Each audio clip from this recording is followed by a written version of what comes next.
सभी को नमस्कार। मैं रविंद्र कुमार दुबला, सहायक प्राध्यापक, राजकीय महिला महाविद्यालय अम्बाला शहर।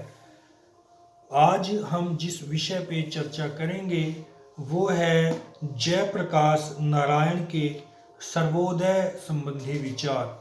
जयप्रकाश नारायण भारतीय राजनीति के महान और क्रांतिकारी नेता रहे हैं। जयप्रकाश नारायण ने भारतीय सामाजिक, आर्थिक और राजनीतिक व्यवस्था में परिवर्तन की जो लहर है वो उसके प्रेरणा स्रोत रहे हैं और काफ़ी हद तक भारतीय राजनीति को जो है परिवर्तित करने का प्रयास इन्होंने किया है। और इनके राजनीतिक विचारों में हम इनके सर्वोदय संबंधी विचारों को भी पढ़ते हैं। सर्वोदय से इनका अभिप्राय ऐसी व्यवस्था से था जिसमें प्रत्येक व्यक्ति को या समाज के प्रत्येक वर्ग को, समाज के प्रत्येक छोटे से छोटे, अमीर और गरीब सभी व्यक्तियों तक उनके अधिकार और स्वतंत्रताएं पहुंचाना ही सर्वोदय होगा। उनका विकास करना ही सर्वोदय होगा। प्रत्येक व्यक्ति को मुख्य धारा में शामिल करना, प्रत्येक व्यक्ति के आर्थिक, सामाजिक, राजनीतिक जीवन को का उत्थान करना ही एक तरह से ये सर्वोदय उसको कहते हैं।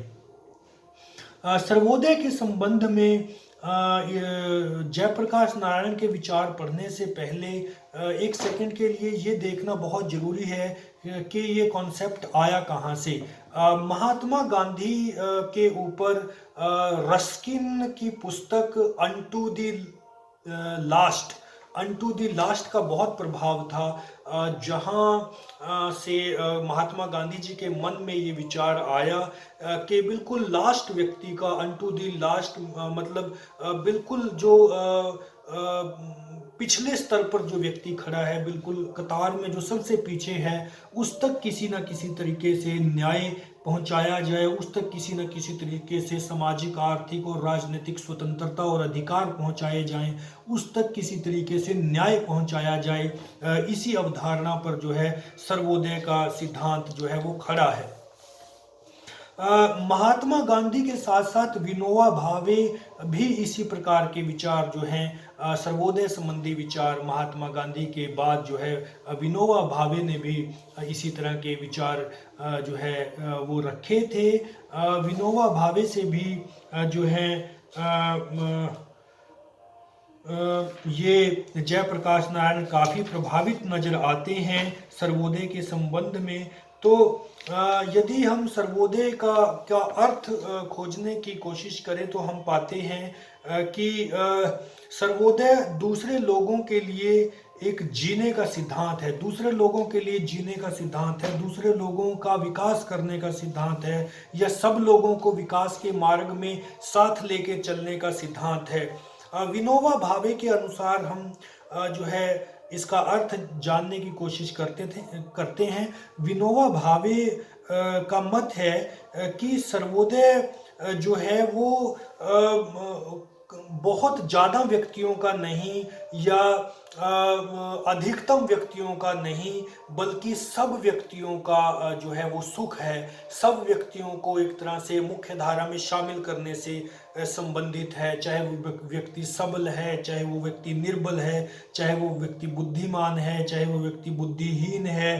तो सभी व्यक्तियों तक राज्य को पहुंचाना, सभी व्यक्तियों तक उनके जो है मौलिक अधिकारों को पहुंचाना, सभी व्यक्तियों तक विकास की जो गंगा है उसको लेके जाना, सभी व्यक्तियों का मानसिक, आर्थिक, शैक्षणिक, राजनीतिक और धार्मिक विकास करना, यही सर्वोदय का जो है एक तरह से अर्थ है।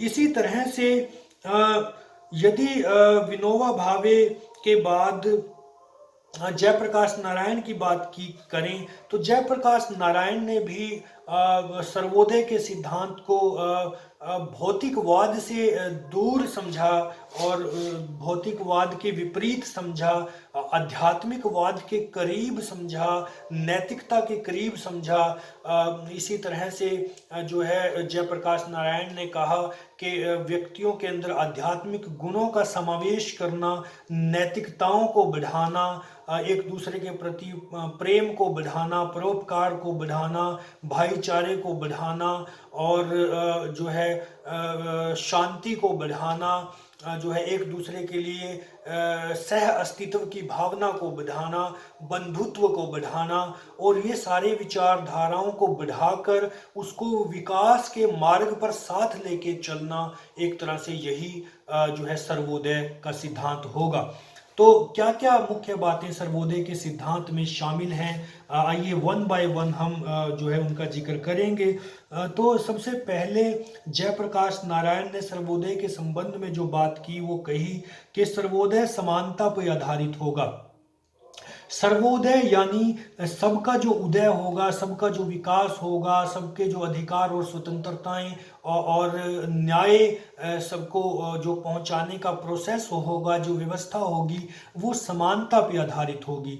किसी भी व्यक्ति के साथ भाषा, रंग, नस्ल या फिर वर्ण या फिर वर्ग के आधार पर कोई भेदभाव जो है वो नहीं किया जाएगा, बल्कि इस सिद्धांत को समानता पर आधारित किया जाएगा। कोई भी व्यक्ति अमीर, गरीब, सबल, निर्बल या फिर बलवान और निर्बल या जो है बुद्धिमान या बुद्धिहीन, सभी व्यक्तियों को साथ लेके चलना पड़ेगा। सभी व्यक्तियों की जो है सामूहिक एक तरह से मुख्य धारा में सभी को शामिल करना पड़ेगा और सबको सामूहिक रूप में सबको विकसित करना पड़ेगा। वही जो है सच्चा सर्वोदय होगा। तो सच्चा सर्वोदय जो है वो समाजवाद पे भी आधारित होगा और मोटे तौर पर जो सर्वोदय है वो समानता के प्रिंसिपल पर, समानता के अधिकार पर जो है वो स्थापित होगा। यानी समानता भी कई प्रकार की हो सकती है, आर्थिक, राजनीतिक या फिर सामाजिक समानता। सभी प्रकार की समानताएं जिस समाज में होंगी वही समाज सर्वोदय की दिशा में आगे बढ़ पाएगा, ऐसा जयप्रकाश नारायण का मानना था। दूसरा, अहिंसा का समर्थन। सर्वोदय का कॉन्सेप्ट यदि प्राप्त करना है, यदि सर्वोदय को किसी राज्य में, किसी समाज में लागू करना है, तो उसका जो साधन होगा वो हिंसा नहीं बल्कि अहिंसा होगा। अहिंसा के मार्ग पर चलकर, संविधान के मार्ग पर चलकर, कानूनों के मार्ग पर चलकर, संविधान द्वारा सुझाए गए मार्ग पर चलकर जो है समाजवाद की स्थापना करके और लोगों को आर्थिक, सामाजिक समानताएं देकर ही हम सच्चे सर्वोदय की स्थापना कर सकते हैं। तो जो जयप्रकाश नारायण के अनुसार जिस सर्वोदय की वो बात कर रहे हैं वो अहिंसा पे आधारित होगा। उसमें हिंसा को कोई भी स्थान जो है वो नहीं दिया जाएगा। वो सत्य पे आधारित होगा, वो सत्याग्रह पे आधारित होगा, सबको साथ लेके चलने पे आधारित होगा। इस प्रकार के सर्वोदय की बात जयप्रकाश नारायण जो है वो करते हैं। थर्ड पॉइंट जो है, जो सर्वोदय होगा वो अध्यात्म और नैतिकता पे आधारित होगा। इस बात से अभिप्राय ये है कि जिस जो है सर्वोदय की बात जयप्रकाश नारायण कर रहे हैं उसमें इम्पोर्टेंट फैक्टर ये भी है कि वो सर्वोदय जो है वो अध्यात्मवाद पे आधारित होगा। अब अध्यात्मवाद पे सर्वोदय आधारित कैसे हो सकता है, इस बात को समझना जरूरी है। जयप्रकाश नारायण की माने तो जब तक लोगों में नैतिकता नहीं होगी, जब तक लोगों में आध्यात्मिकता नहीं होगी, जब तक लोगों में धर्म के प्रति प्रेम नहीं होगा, जब तक लोगों में मानवता के प्रति प्रेम नहीं होगा, जब तक लोगों में आपसी प्रेम नहीं होगा, जब तक उनमें परोपकार की भावना नहीं होगी, जब तक उनमें सहयोग की भावना नहीं होगी, जब तक उनमें शांतिपूर्ण सह अस्तित्व की भावना नहीं होगी, जब तक उनमें सत्य बोलने की भावना नहीं होगी, हुई तब तक जो है सर्वोदय स्थापित नहीं किया जा सकता, क्योंकि कहीं ना कहीं लोगों के द्वारा ही सर्वोदय का नेतृत्व जो है वो किया जाएगा और लोगों के द्वारा ही सर्वोदय को के विचार को जो है अपनाया जाएगा। परंतु यदि वो लोग जिनके द्वारा सर्वोदय को चलाया जाना है अगर उनमें जो है आध्यात्मिकता नहीं है, अगर उनमें ये सारे जितने मैंने गुण गिनवाए, जो नैतिकताएं गिनवाई या जो धर्म के प्रिंसिपल गिनवाए, जिनमें सत्य बोलना है, अहिंसा है, परोपकार है, जब तक उन लोगों में ये गुण नहीं होंगे तब तक वो दूसरे लोगों को सर्वोदय में शामिल नहीं करेंगे, दूसरे लोगों का विकास नहीं करेंगे। तो इसलिए जयप्रकाश नारायण का मानना है कि आध्यात्मिकता जो है या नैतिकता जो है वो परम आवश्यक है सर्वोदय के सिद्धांत की स्थापना करने के लिए। नेक्स्ट जो पॉइंट है वो है नैतिकता पे बल। जैसे आध्यात्मिकता जरूरी है वैसे नैतिकता, मैंने दोनों पॉइंट को जो है वो इकट्ठा इंक्लूड कर दिया है, आध्यात्मिकता और नैतिकता, क्योंकि दोनों एक दूसरे से मेल खाते हुई जो है विचार हैं, आध्यात्मिकता और नैतिकता। तो जब तक लोग नैतिक नहीं होंगे, जब तक लोग जो है एक दूसरे के लिए परोपकारी नहीं होंगे, जब तक लोग सहयोग नहीं करेंगे, तब तक सर्वोदय का सिद्धांत जो है वो जो सामने नहीं आ सकता। नेक्स्ट पॉइंट है विकेंद्रीकरण सर्वोदय का अंग। Decentralisation is a part of Sarvodaya. क्योंकि यदि शक्तियों का केंद्रीकरण रहेगा, यदि कुछ एक मुट्ठी भर लोगों के पास शक्तियां रहेंगी, और शक्तियां कौन सी, राजनीतिक शक्ति है, आर्थिक शक्ति है, या फिर जो है कानून बनाने की शक्ति है, पॉलिसी मेकिंग की जो है नीति निर्माण की जो शक्ति है, यदि वो एक व्यक्ति के पास, ये व्यक्तियों के समूह के पास रहेगी, तब तक वो व्यक्ति सबका भला नहीं कर पाएंगे, क्योंकि शक्ति जो है वो व्यक्ति को करप्ट कर सकती है, व्यक्ति को भ्रष्ट कर सकती है। और जब हम शक्तियों को विकेंद्रीकृत करेंगे, जब हम शक्तियों को जो है बराबर भागों में बांटेंगे, जब हम शक्तियों को निचले व्यक्ति तक लेके जाएंगे, जब हम शक्ति को ग्राम स्तर तक लेके जाएंगे, जब हम शक्ति को बांट देंगे, तो फिर दूसरे लोगों को मुख्य धारा में जुड़ने के लिए, दूसरे लोगों को अपने अधिकार और स्वतंत्रताएं प्राप्त करने के लिए ज्यादा मशक्कत जो है वो नहीं करनी पड़ेगी। इसलिए शक्तियों का विकेंद्रीकृत करना, शक्तियों को बांटना, शक्तियों को डेलीगेट करना, पावर को डेलीगेट करना जो है वो बहुत जरूरी है। लोगों को मुख्य धारा में शामिल करने के लिए शक्तियों को विभाजित करना बहुत जरूरी है। तो इस तरह से सर्वोदय का सिद्धांत तब तक सिरे नहीं चढ़ सकता जब तक शक्तियों का विकेंद्रीकृत नहीं किया जाएगा। जैसा कि स्वयं जयप्रकाश नारायण का मानना था कि शक्तियों को ग्राम स्तर पर, प्रांत स्तर पर, केंद्रीय स्तर पर जो है विभक्त किया जाए, और ग्रामों में जो पंचायतें हैं उनके जो प्रतिनिधि हैं वो लोग स्वयं अपनी इच्छा से सर्वसम्मति से उनका चुनाव करेंगे। और क्योंकि चुनाव सर्वसम्मति से होगा, इसलिए जिनका चुनाव हुआ है वो लोग भी कहीं ना कहीं आध्यात्मिक होंगे, वो लोग नैतिक होंगे, वो लोग चरित्रवान होंगे, वो लोग ईमानदार होंगे। और यदि ऐसा नेतृत्व सामने आता है जो ईमानदार है, तो वो दूसरे लोगों के सर्वोदय में जो है बहुत बहुत बड़ा जो है वो रोल अदा कर सकता है। तो शक्तियों का विकेंद्रीकृत किया जाना भी सर्वोदय के सिद्धांत में बहुत जरूरी जयप्रकाश नारायण ने माना है। नेक्स्ट पॉइंट है नागरिकों का विकास जो है वो सर्वोदय के द्वारा ही किया जा सकता है।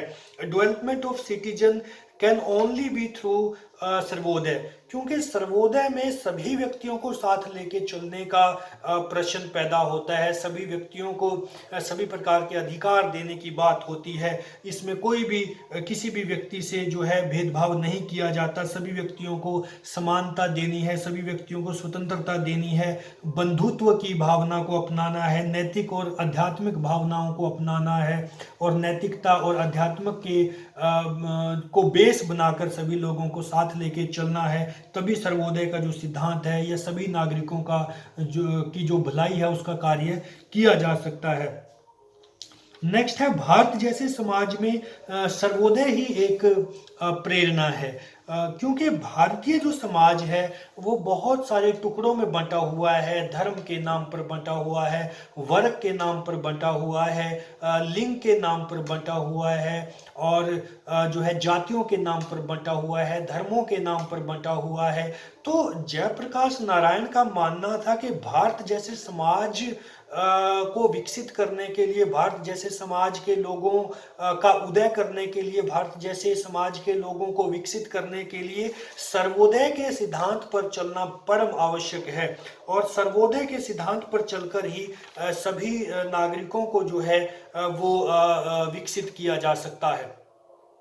नेक्स्ट पॉइंट है ग्रामीण संस्थाओं के द्वारा सर्वोदय।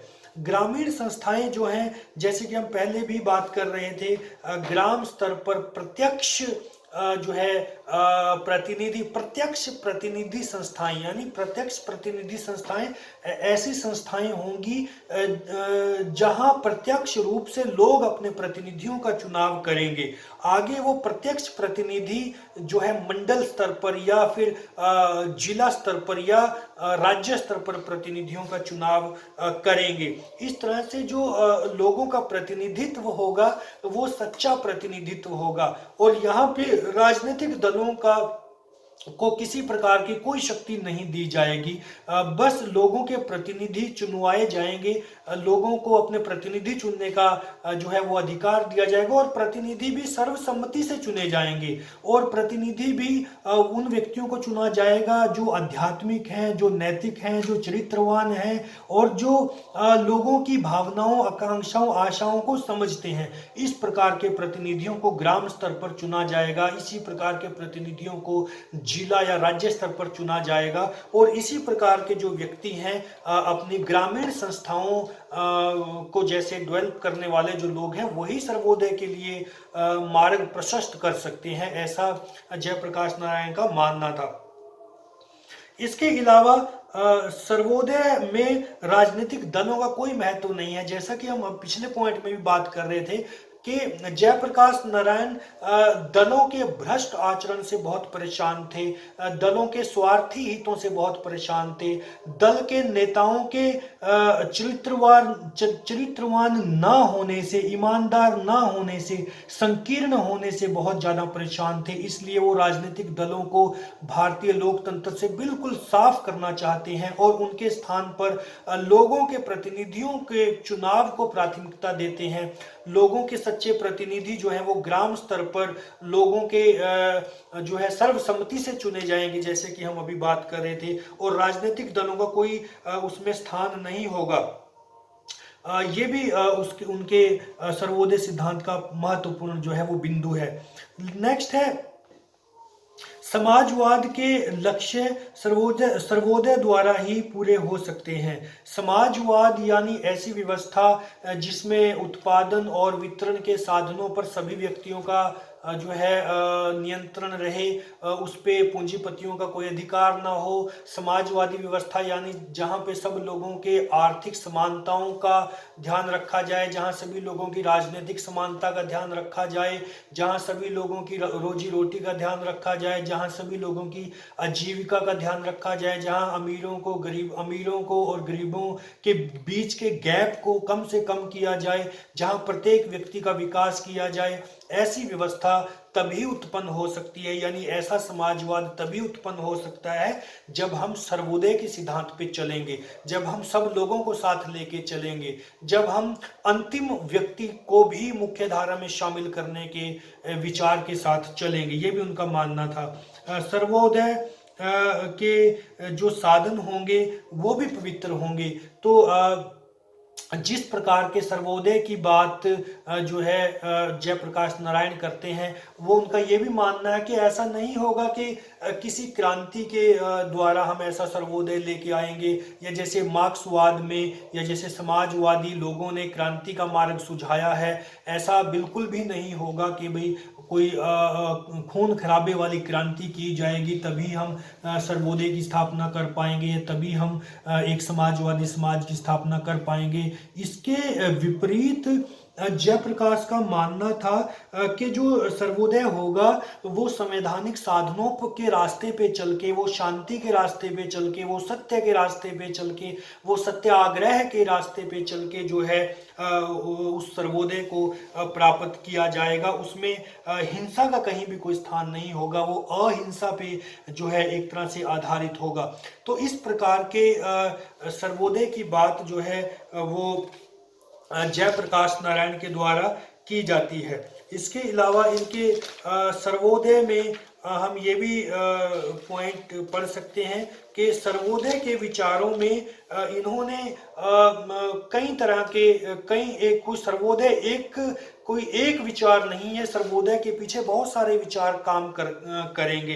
यानी सर्वोदय के पीछे एक तरह से जो है नैतिक और आध्यात्मिक क्रांति होगी, लोगों को विचारवान और बौद्धिक बनाया जाएगा, लोगों को सांस्कृतिक रूप से जो है प्रबल बनाया जाएगा, लोगों को शैक्षणिक और राजनीतिक रूप से जागृत किया जाएगा, लोगों के आर्थिक अधिकारों की जो है और आर्थिक आवश्यकताओं की पूर्ति की जाएगी। तभी जाकर जो है वो सर्वोदय के विचार को हम जो है अमली जामा पहना सकते हैं। इसके अलावा सर्वोदय के संबंध में जो अन्य इनका मत है कि लोक मत पर बल। सर्वोदय में जयप्रकाश नारायण का ये भी मानना था कि सर्वोदय समाज में लोक मत पर आधारित होगा, लोक मत पर आधारित होगा। सर्वोदय समाज में लोग नियमों व कानूनों का पालन ऐच्छिक रूप से करेंगे क्योंकि उनके पीछे लोक मत का बल होगा। लोग जो हैं इसलिए नहीं कानूनों को मानेंगे कि वो किसी राज्य ने दिए हैं, बल्कि इसलिए मानेंगे क्योंकि लोगों के प्रतिनिधियों ने ही वो कानून, वो व्यवस्था, वो डिसीजन लिया है, और वो जिन्होंने डिसीजन लिया है वो लोगों के बीच में से ही लोग होंगे, वो लोगों के सच्चे प्रतिनिधि होंगे। और कोई भी डिसीजन जो है वो आध्यात्मिकता के आधार पर, वो नैतिकता के आधार पर, वो परोपकार के आधार पर, वो सेल्फलेस के आधार पर लिया जाएगा। उसमें किसी व्यक्ति का या समूह का या राजनीतिक दल का की कोई संकीर्ण भावना जो है वो जिम्मेवार नहीं होगी। तो इस तरीके की से जो है जो जयप्रकाश नारायण हैं उनके सर्वोदय के संबंध में विचार यही है कि वो सारे समाज को साथ लेके चलना चाहते हैं, और भारत जैसे समाज में जो है इस प्रकार के विचार इसलिए देते हैं ताकि, क्योंकि भारतीय समाज जिस प्रकार से बिखरा हुआ है, जिस प्रकार से वर्गों में विभाजित है, जिस प्रकार से संकीर्णताओं में विभक्त है, जिस प्रकार से राजनीतिक दल भ्रष्टाचार में लिप्त हैं, उससे निजात पाने के लिए सर्वोदय ही एक ऐसा साधन है जिसके मार्ग पर चलकर सभी लोगों को जो है आर्थिक, सामाजिक और राजनीतिक स्वतंत्रताएं और अधिकार दे सकते हैं, और सभी लोगों के लिए न्याय की स्थापना जो है वो कर सकते हैं। तो ये थे जयप्रकाश नारायण के सर्वोदय संबंधी विचार। यदि पसंद आए तो लाइक जरूर कीजिएगा। धन्यवाद।